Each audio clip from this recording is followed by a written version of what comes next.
Madam கெட்டி madam.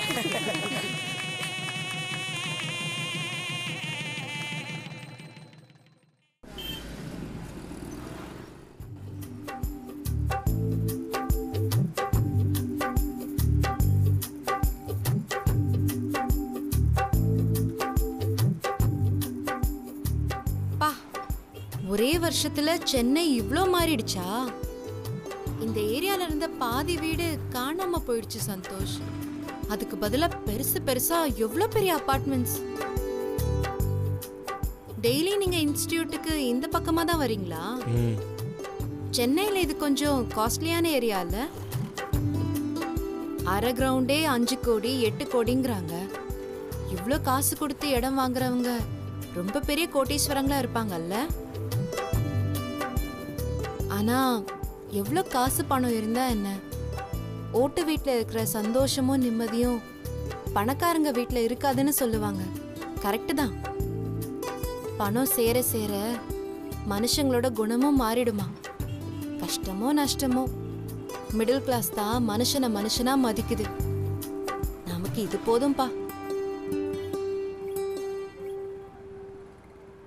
ஏய், என்னாச்சு? நான் பாட்டுக்கு பேசிட்டு இருக்கேன், நீங்க எந்த உலகத்துல இருக்கீங்க? இல்ல, யோசிச்சுட்டு இருந்தேன். யோசிச்சுட்டு இருந்தீங்களா? எந்த பிரச்சனையா இருந்தாலும் அங்க போய் பாத்துக்கலாம், சிங்கம் சிறுத்தைன்னு பயங்கரமா பில்டப் கொடுத்தீங்க. இப்போ சிங்கம் அசிங்கம்லாம் பார்க்காம அழுதுரும் போல இருக்கு. என்ன பண்றது, பயம்தான் செல்வி. ஆனா பயத்துக்கான காரணம் தான் வேற. ஆமா, சைதாப்பேட்டை பக்கம் தான் எங்கேயோ உங்க வீடுன்னு சொன்னீங்க. காரு வேற ரூட்ல போகுது. இது பயங்கர சுத்தாச்சே. ஏன் சந்தோஷ், நீங்க ஒழுங்கா ரூட் சொல்லலையா? இல்ல இல்ல, ரூட்டு கரெக்டு தான்.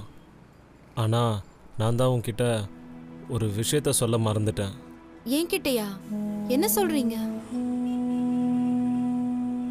சொல்லுங்க சந்தோஷ், எதை சொல்ல மறந்துட்டேங்கிறீங்க? நான் வீடு மாறிட்டேன் செல்வி. வீடு மாறிட்டீங்களா? என்கிட்ட சொல்லவே இல்ல. எப்போ மாறினீங்க? இப்பதான் 2 வாரத்துக்கு முன்னாடி. உனக்கு பார்வை கிடைச்சதுக்கு அப்புறம் நான் தான் உன்னை பார்க்கவே இல்லையே. அவ்வளோ நாளுக்கு அப்புறம் இன்னைக்கு தானே மீட் பண்றோம். ஆனா இந்த பக்கம்லாம் வாடகை ரொம்ப ஜாஸ்தியா இருக்குமே. நானா கட்ட போறேன்? எங்க மாமா தானே கட்ட போறாரு. இப்ப நீங்க என்ன வேற கட்டிக்கிட்டீங்க. இனிமே இன்னும் அவருக்கு கஷ்டம்தான் போங்க. ஏன் ஒரு மாதிரி குழப்பமாவே இருக்கீங்க? நானா? இல்லையே. உங்க குரலு தான் அப்படி சொல்லுது. ஆனா முகம் பதட்டமா தான் இருக்கு. ஏன்? சும்மா நம்ம ஃபியூச்சரை பத்தி யோசிச்சுட்டு இருந்தேன். நிஜமாவா? ஆமா. அப்படி யூஸ்ஃபுல்லா ஏதாவது யோசிங்க. எதுக்கு ஆரம்பத்திலே இவ்வளவு கவலை? நான் சொல்லட்டா? இவளை பத்தி ஒண்ணுமே தெரிஞ்சுக்காம இப்படி கல்யாணம் பண்ணிட்டு கூட்டிட்டு போறோமே, இவ நமக்கு ஒழுங்கா சமைச்சு போடுவாளா, துணி துவைச்சு போடுவாளா, அடங்கி நடப்பாளா, வீட்டுல இருக்கிற எல்லாருக்கும் மரியாதை கொடுப்பாளா, நம்ம குடும்ப கௌரவத்தை காப்பாத்துவாளான்னு தானே யோசிக்கிறீங்க. அப்படிதானே? இல்ல. என்ன இல்ல? அதான் உண்மை. கோயில ரொமான்டிக்கா ஜாலியா பேசினாலு கார்ல ஏறினதுக்கு அப்புறம் கப்பு சிப்புன்னு ஆயிட்டீங்க. கவலைப்படாதீங்க சந்தோஷ், உங்க மனசுக்கு ஏத்த மாதிரி நான் நடந்துப்பேன். என்னால உங்களுக்கு எந்த கஷ்டமும் வராது. அதுக்காக நான் எவ்வளவு கஷ்டம் வேணாலும் தாங்கிப்பேன். நீங்க பயப்படாதீங்க. சேச்சே, ஏன் இப்படி எல்லாம் பேசுற? பின்ன நீங்க இப்படி கவலையா யோசிக்கிறத பார்த்தா எனக்கு ரொம்ப கஷ்டமா இருக்கு. அதான் ஒன்றும் இல்லைன்னு சொல்றேன்ல. அப்ப ப்ரூவ் பண்ணுங்க. எப்படி? ஏதாச்சும் ஜோக் சொல்லி என்ன சிரிக்க வைங்க. எனக்கு ஜோக் எல்லாம் அவ்வளோ வராது செல்வி. நடிக்காதீங்க. நீங்க பேசுறத கேட்டு உங்க ஃப்ரெண்ட்ஸ் எல்லாம் பயங்கரமா சிரிக்கிறத நான் எவ்வளவு வாட்டி கேட்டிருப்பேன். ஒழுங்கா எனக்கு ஒரு ஜோக் சொல்லுங்க. சரி, உன் காதை கொஞ்சம் காட்டு.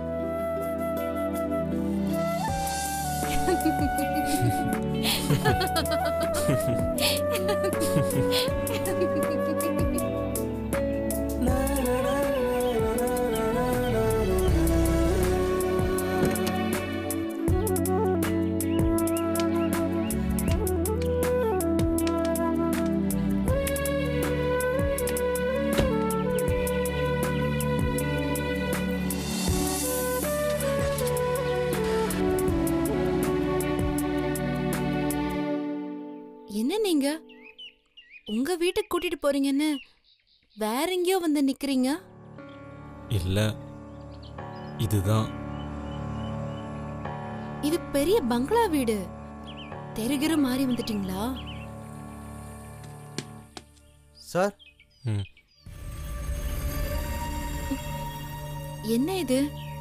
இந்த செக்யூரிட்டி உனக்கு வணக்கம் வைக்கிறாரு. தெரிஞ்சவரா? எல்லாம் உனக்கு உள்ள போனதுக்கு அப்புறம் சொல்றேன். இந்த வீட்டுக்குள்ளேயே போகணும்? ம். இது யாரோட வீடு? மேடம், இதான் சாரோட வீடு. சந்தோஷ், இங்க என்ன நடக்குது? நீ உள்ளவா செல்வி, சொல்றேன். கேட்டை திறப்பா. Okay sir.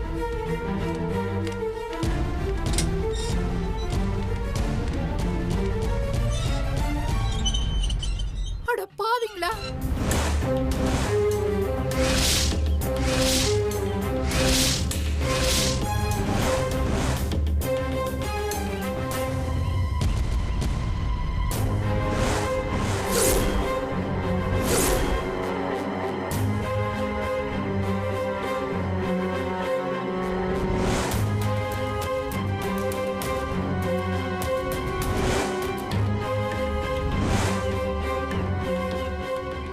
வா செல்வி. எங்க வீட்டு ஆளுங்களா இங்க இருக்காங்க. போலீஸ் வேற இருக்கு. நான் இருக்கேன், பயப்படாத. வா செல்வி.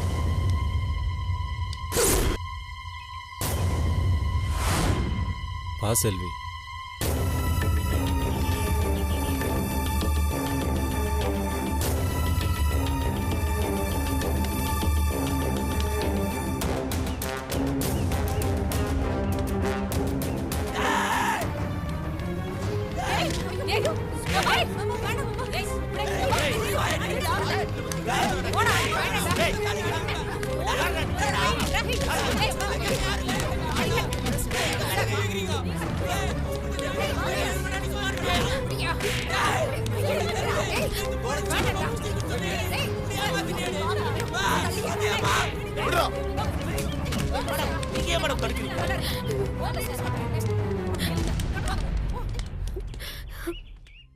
பிரபா, ஐயோ, கைய நீட்டி பேசுற வேலையெல்லாம் வச்சுக்காத. முட்டிக்கு முட்டி தட்டிடுவேன் ராஸ்கல். போலீஸ் இருக்கும்போது இந்த துள்ளு துள்ளுற ராஸ்கல். நல்லா இருக்குங்க உங்க நியாயம். என் மருமகளை கடத்திட்டு போயிட்டு இந்த கண்ணுல அத கபோதி பையன் திருட்டு கல்யாணம் பண்ணிப்பான். அது என்ன என் புள்ள வேடிக்கை பார்த்து நின்னுட்டு இருப்பானா? ஏமா, ஏன்டா இப்படி பண்ணன்னு இவனை தூக்கி போட்டு 4 மிதி மிதிக்கிறத விட்டுட்டு இவங்களுக்கு வக்காலத்து வாங்கிட்டு இருக்கீங்க? என்ன பெரிய இடமா இருக்கே, நல்ல வெயிட்டா தேருன்னு பாத்துட்டு இருக்கீங்களா? வயசுல பெரியவங்களா இருக்கீங்களேன்னு பாக்குறேன். இல்லன்னா இப்படி பேசுறதுக்கே உங்களை உள்ள தூக்கி போட்டுருவேன். உங்களை ஒரு வார்த்தை சொன்னதுக்கே இவ்வளவு ரோசம் வருது. எங்க எல்லாரோட கனவுலையும் மண்ணலி போட்டு போயிட்டாலே, அப்ப எங்களுக்கு எப்படி இருக்கும்? டேய் சொல்லுடா, என்ன சொல்லி ஏமாத்திட்டு அவளை கடத்திட்டு போய் கழுத்துல தாலி கட்டின? இவர் ஒன்னும் என்ன கடத்தல. நான் தான் விருப்பப்பட்டு கல்யாணம் பண்ணிக்கிட்டேன். ஏச்சி வாய் மூடு. ஒன்னா நீ அசிங்கமா இல்ல?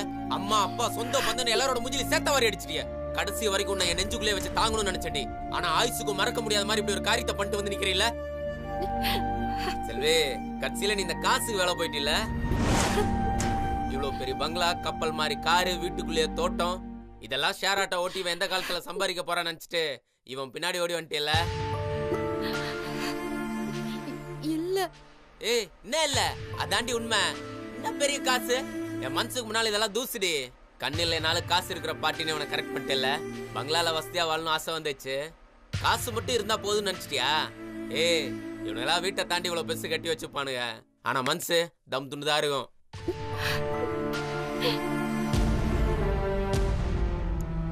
அதனால தாண்டி வெக்கமே இல்லாம அடுத்தவன் கல்யாணம் பண்ணிக்க போற பொண்ணுன்னு தெரிஞ்சு இழுத்துட்டு வந்துட்டானுங்க.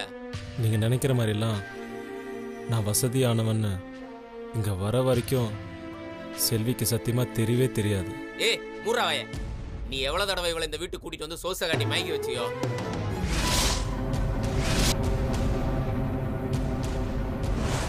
செல்வி உங்க வீட்டு பொண்ணு. அவ எப்படிப்பட்டவன்னு உங்களுக்கு தெரியாதா? இதோ தெரியுதே இவளோட லட்சணம் தான் என்னன்னு. இத்தனை வருஷமா காத்துட்டு இருந்த என் பிள்ளைய விட்டுட்டு இதோ இங்க வந்து ஜோடியா நிக்கிறாளே. ஏய், இப்படி மானம் கெட்ட வாழ்க்கை வாழறதுக்கு நாக்க பிடுங்கிட்டு நாண்டுகிட்டு செத்து இருக்கலாம். ப்ளீஸ் அவளை பற்றி தப்பாக பேசாதீங்க. என்ன மாமா அவன் பாட்டி ஏதோ சொல்றான், இங்க நாங்க மட்டும் தான் பேசணுமா? நீ வாய் திறக்க மாட்டியா? இன்னும் என்னப்பா வாயை திறக்க சொல்ற? என் வார்த்தைக்கு தான் மரியாதை எல்லாம் போச்சு. எனக்கு வர்ற ஆத்திரத்துக்கு இங்கேயே அவளை வெட்டி போடணும் போல இருக்கு. சொல்லாதீங்க, செஞ்சிருங்க. இவளை பெத்த பாவத்துக்கு அது ஒண்ணுதான் மிச்சம். நல்லா வந்து வாச்சது பாரு எனக்குன்னு. உனக்கு கண்ணு போனப்பவே உயிர் போயிருந்தா 4 நாள் அழுது தீர்த்திருப்போம். இப்ப நாங்க யாரும் வெளியில தலை காட்ட முடியாத அளவுக்கு அவமானப்படுத்திட்டியேடி. நீ எல்லாம் நல்லாவே இருக்க மாட்ட. அம்மா, சீ, அப்படி கூப்பிடாதடி. உன்னை பார்த்து பார்த்து வளர்த்ததுக்கு எங்களுக்கு நல்ல கைமாறி செஞ்சுட்ட. இத பாரு, எங்க எல்லாரையும் கேவலப்படுத்திட்டு நீ நல்லா வாழ்ந்துருவன கனவு கண்டுட்டு இருக்கியா? அது சத்தியமா நடக்காதுடி, நடக்காது. நீ நல்லாவே இருக்க மாட்டடி. எங்களுக்கெல்லாம் பண்ண பாவத்துக்கு நீ நரக வேதனை அனுபவிப்படி. இந்த பாரு, உன் கஷ்டத்தை வெளியவும் சொல்ல முடியாம உள்ளுக்குள்ளேயும் வச்சுக்க முடியாம அப்படியே புழுங்கி புழுங்கி சாவடி, சாவ. ஏப்பா பெரிய மனுஷங்களா, உங்களுக்குலாம் இந்த மானம் ரோஷம் சூடு சொரணை எதுவுமே இல்லையா? சோத்துல உப்பு போட்டு திங்கிறீங்கல்ல, நாங்களாம் இப்படி வயிற்றுச்சல கத்திக்கிட்டு இருக்கோம், எதுவுமே நடக்காத மாதிரி மரம் மாதிரி நின்னுட்டு இருக்கீங்க. உங்க புள்ள கொலையே பண்ணாலும் எவ்வளவு கெடுத்துட்டு வந்து நின்னாலும் அத பத்திலாம் உங்களுக்கு ஒரு மண்ணு கவலை இல்ல. ஏன்னா பணம் இருக்குங்கிற திமிரு. ஆனா எங்களுக்குலாம் அப்படி இல்லையா, மானம்தான் முக்கியம். அது போச்சுன்னா ஒண்ணுமே கிடையாது. ரோட்ல தலை காட்ட கூட முடியாது. ஒரு பையனும் எங்களை மதிக்க மாட்டான். ஏய்யா, நாங்கெல்லாம் இவ்ளோ பேசுறோம், கொஞ்சமாவது அசைஞ்சு குடுக்குறீங்களா? நீங்கெல்லாம் மனுஷங்களா ஐயா? ரொம்ப ஓவரா பேசுறீங்க. ஏய் நிறுத்து நிறுத்து. இந்த கோவத்தெல்லாம் உன் புள்ள கிட்ட காட்டு, எங்க கிட்ட காட்டாத. அது எங்களுக்கு தெரியும், நாங்க காட்டிக்கிறோம். நீ முதல்ல வாய மூடு. சும்மா எல்லாரையும் ஏத்தி விட்டுட்டு இருக்க. நீ எந்த மாதிரி இடத்துல யார்கிட்ட எங்க வந்து பேசிட்டு இருக்கேன்னு தெரியுமா உனக்கு? நல்லா தெரியுமே. கேவலமான இடத்துல நின்னு கேவலமான மனுஷனுகிட்ட பேசிட்டு இருக்கேன். பணம் குத்து மனுஷனை வாங்குவீங்க, வேலை முடிஞ்சோன்னா காலை வாரிடுவீங்க. அதான உங்க புத்தி. மேடம், என்ன பாத்துட்டு இருக்கீங்க? இவனை இழுத்துட்டு போய் வெளியே போடுங்க. எதுக்குயா? எதுக்கு என் பிள்ளை இழுத்துட்டு போனோம்? என் மருமலை இழுத்துட்டு போனானே உன் புள்ள. முதல்ல இவனை ஸ்டேஷனுக்கு இழுத்துட்டு போக சொல்லு. தப்பு பண்ணிட்டு வந்து நிக்கிறான். இவனை ஒரு வார்த்தை கேட்கறதுக்கு உனக்கு துப்பு இல்ல? பெருசா பேசுற. ஏன் சந்தோஷ் இப்படி பண்ண? எனக்கு வேற வழி தெரியல அங்கிள். ஐயா, துறையை விசாரிக்கிற லட்சணத்தை பாரு. நல்ல செவிலே 4 அறைய விடுறதை விட்டுட்டு நல விசாரிக்கிற மாதிரி கேள்வி கேட்டுட்டு இருக்க. நமக்கு இதெல்லாம் தேவையா? கண்டவெல்லாம் வீட்டுக்குள்ள நுழைஞ்சு தராதரம் தெரியாம வாய்க்கு வந்ததெல்லாம் பேசிட்டு இருக்காங்க. நாம இதெல்லாம் தலை குனிஞ்சு கேட்டுட்டு இருக்கணுமா? ஏய், யார தராதரம் தெரியாத ஆளுன்ற? மரியாதை இல்லாம பேசினா அவனை பொளந்துருவேன். வாடா வந்து காட்டு. ஒரு அடி எடுத்து வச்சு பாரு, அப்புறமா நடக்கிறதுக்கு கால் இருக்காது, வெட்டிடுவேன். அட பாவிங்களா, நியாயம் கேட்க வந்த எங்க கிட்டே இந்த அளவுக்கு சவடால் பேச்சு பேசிட்டு இருக்கீங்க. ஏமா போலீஸ் என்னமோ கைய வெட்டிடுவேன் காலை வெட்டிடுவேங்கிறாங்க, பாத்துட்டு சும்மா நின்னுட்டு இருக்க? நீங்க எல்லாம் எவ்வளவு பெரிய தப்பு பண்ணிருக்கீங்க தெரியுமா? மேஜரான பொண்ணை கட்டாயப்படுத்தி அவளுக்கு விருப்பமே இல்லாத ஒருத்தனுக்கு கல்யாணம் பண்ணி வைக்க முயற்சி பண்ணிருக்கீங்க. அது ஒண்ணு போதும், உங்க எல்லார் மேலயும் என்னால ஆக்ஷன் எடுக்க முடியும். என்ன பயமுத்துறீங்களா? அங்க காசை வாங்கிக்கிட்டு எங்க கிட்ட சட்டம் ஞான் சீன போடுறீங்களா? என்னடா சொன்ன? உங்களை எல்லாம் உள்ள தள்ளி லாடம் கட்டாதான் சரியா வரும். போடா பிரபா. போமா.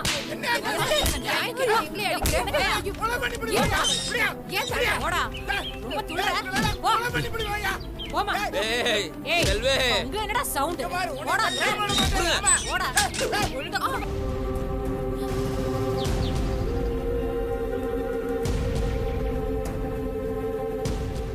சொல்லு சந்தோஷ், ஏன் இப்படி பண்ண? உனக்காவே காத்துட்டு இருந்த மாயா விட்டுட்டு எங்க எல்லாருக்கும் இவ்வளவு பெரிய அதிர்ச்சியை கொடுத்துருக்கிய. ஏன்? இதோட பாதிப்பு என்னன்னு உனக்கு தெரியுமா? இதோட பின்விளைவுகள் எப்படி இருக்கும் தெரியுமா? இதெல்லாம் சரியா வராதுன்னு நான் எவ்வளவோ சொன்னேன். எதையும் கேட்காம எவ்வளவு செல்ஃபிஷா ஒரு காரியத்தை பண்ணிட்டு வந்து நிக்கிறிய. எதுக்கு அவசரப்பட்டு இப்படி ஒரு முடிவெடுத்த? அவசரப்பட்டெல்லாம் இல்லை அங்கிள், தெளிவா யோசிச்சு தான் பண்ணேன். என்ன சொல்ற? நான் அப்படி பண்ணாம போயிருந்தா செல்விக்கு அவங்க மாமாவோட தான் கல்யாணம் ஆயிருக்கும். நடக்கட்டும், அதனால என்ன? ஆனா செல்வி என்ன விரும்புறாளே அங்கிள், என்னை விட்டுட்டு வேற யாரையும் அவள் எப்படி கல்யாணம் பண்ணிக்க முடியும்? என் பொண்ணு தான் உன்னை விரும்பினா. உன்னை மறந்துட்டு அவ மட்டும் வேற ஒருத்தனை எப்படி கட்டிக்க முடியும் சந்தோஷ்? என் மனசுக்கு எது சரின்னு தோணுச்சோ அதுதான் நான் செஞ்சுருக்கேன். இப்போ நீ என்ன சொல்ல வர? இதுக்கு மேலே சொல்கிறதுக்கு என்ன இருக்கு அங்கிள்? அதான் கல்யாணமே முடிஞ்சு போச்சு. அப்போ என் பொண்ணோட கதி? உன் மேல வச்சிருந்த காதலுக்கு இதான் நீ அவளுக்கு கொடுக்குற பரிசா?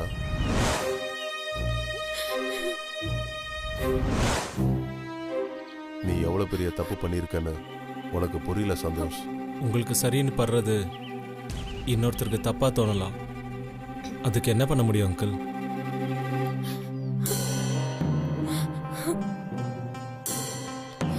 ஏன் இன்னும் நின்றுட்டு இருக்கீங்க? அதான் பெரிய மனுஷன் சொல்லிட்டார்ல, போங்க.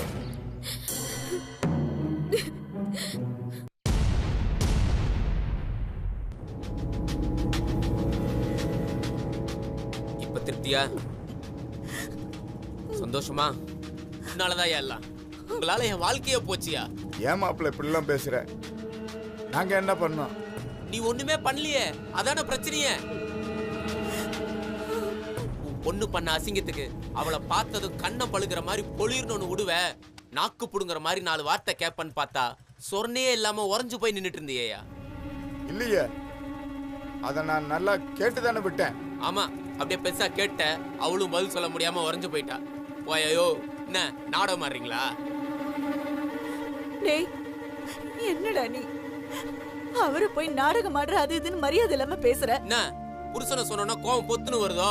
அவரு உனக்கு புருஷனா, நான் உனக்கு கூட பிறந்த தம்பி. அந்த ஆளு கூட மன்னிச்சிருவேன். உன்னை நான் சாவர வரைக்கும் மன்னிக்க மாட்டேன். உன்னை நம்பிதானே செல்வியை விட்டு போனேன். இப்படி அவங்க கூட ஓட விட்ட. சும்மா சொல்லக்கூடாது. புருஷனும் மொண்டாட்டியும் நிஜமாவே செம பெர்ஃபார்மன்ஸ். எங்க நான் கோச்சுக்கு போறேன்னு பயந்துன்னு அவளை திட்டுற மாதிரி திட்டுறது, அவ மேல பாயிற மாதிரி பாயிறது. எப்பா உலகமகா நடிப்புடா சாமி. எதுக்கு நாடக நடிப்புன்னு சம்மந்தம் இல்லாம எதோ பேசுற? யோ பேசாதே நீ. பொண்ணோட அப்பன் தானே நீ. அவ கழுத்துல தாலியை பார்த்தது அதை பிச்சு எரிஞ்சிட்டு அவளை தரன்னு இழுத்துட்டு வர வேண்டியதானே? என்ன பல பலன்னு காரியம் பங்களாவை பார்த்த உடனே எப்படியோ பொண்ணு பெரியத்த வலிச்சு போட்டா. நீ எதுக்கு இந்த ஆட்டோக்காரன் நினைச்சிட்டீல? நீ உன் பொண்ணு கார்ல வந்து இறங்குனதுல இருந்து என் தொண்டை கிளிய ரத்தம் கொதிக்க என் வயிற்றுச்சல் நான் கத்திக்கிட்டு இருக்கேன். அப்போ உங்க 2 பேர் கண்ணு எங்க இருந்தது? உன் பொண்ணு மேலையா இல்ல வாழ போற அந்த பங்களா விட்டு மேலையா? என்ன மாப்பிள்ள பேசுற? சத்தியமா நாங்கெல்லாம் அப்படி இல்ல. போது நித்யா, உன் பொண்ணை நீ ஒரு வார்த்தை கேட்க மாட்டியா? நான் கேட்டதுக்கு அப்புறம் தானே நீ உன் கனவுல இருந்தே முழிச்சுக்கிட்ட. அது வரைக்கும் அந்த வீட்டுல அவன் மகாராணியாட்டம் எப்படி வாழ போறான்ற கற்பனையில தானே நீ இருந்த. உன் பொண்ணு படிக்கிறதுக்கு நான் காசு கொடுக்கணும், நீங்க பொழைக்கிறதுக்கு நான் கடை வச்சு கொடுக்கணும். நீங்க திங்கிற சோத்துல இருந்து வாழ்ற வாழ்க்கை வரைக்கும் ஒவ்வொன்றையும் பார்த்து பார்த்து செஞ்சா கட்சியில எனக்கே வச்சிங்களே ஆப்பு. சூப்பரியா, சூப்பர். டேய், நீ எங்களை ரொம்ப அசிங்கப்படுத்துறடா. இதனடி கூத்தா இருக்குதே? உன் பொண்ணு பண்ண காரியம் உனக்கு அசிங்கமா தெரியல, என் புள்ள பேசுறது உனக்கு அசிங்கமா தெரியுதா? ஏய், ஊட்டாண்ட போய் பாரு. போக்குறவெல்லாம் காரி துப்புறான். என் பொண்ணுக்கு கல்யாணம் வாங்கன்னு பத்திரிக்கை வச்சல்ல, அவெல்லாம் கேவலமா பாக்குறான். என்னடி பண்ண போறீங்க? அவமானம் தாங்க முடியாம பொண்டாட்டியும் புருஷனும் அப்படியே தூக்குல தொங்க போறீங்களா?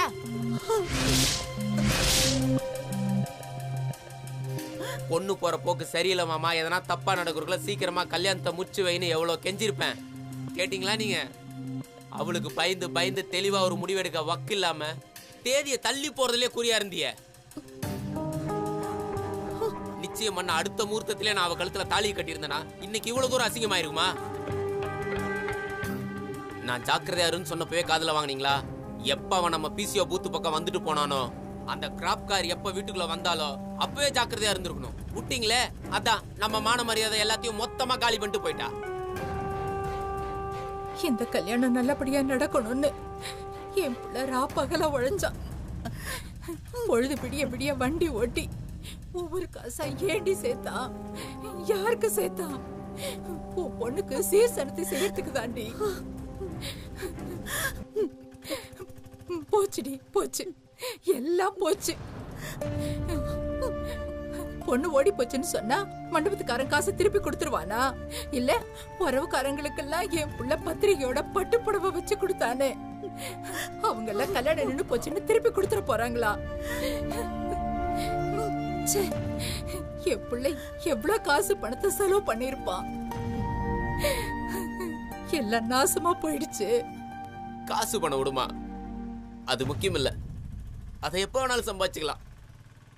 ஆனா இவ்வளவு நாள் நமக்குன்னு இந்த கௌரவம் போச்சே, இனிமே எப்படிமா நம்ம ஏரியாவில் நம்ம தலை நிமிர்ந்து நடக்க முடியும்? ஆனா ஒண்ணு மட்டும் சொல்றேன் கேட்டுக்கோங்க, எப்ப அவ என்னை பத்தி கொஞ்சம் கூட யோசிக்காம எனக்கு ஒரு தீராத அசிங்கத்தை ஏற்படுத்திட்டு போனாலோ அப்பவே நான் முடிவு பண்ணிட்டேன். நீங்க என்ன உங்க பொண்ணு அந்த பங்களால மகாராணியாட்ட சொகுசா வாழ்வான்னு நினைச்சிட்டு இருக்கீங்களா? இல்ல, இனிமே அவளுக்கு ஒவ்வொரு நாளும் சித்திரவதை தான். நிம்மதி இல்லாம தவிப்பா. நம்ம பொண்ணு இப்படி கஷ்டப்படுறாளேன்னு நீங்க 2 பேரும் அதை பார்த்து பார்த்து ரத்த கண்ணீர் வடிப்பீங்க. என் வாழ்க்கை அழிச்ச அவளுக்கு இதோட வழி என்ன நான் காட்டாம விட மாட்டேன். இதை நான் ஏதோ ஒரு கோவத்துல சொல்றேன்னு மட்டும் நினைச்சிடாதீங்க.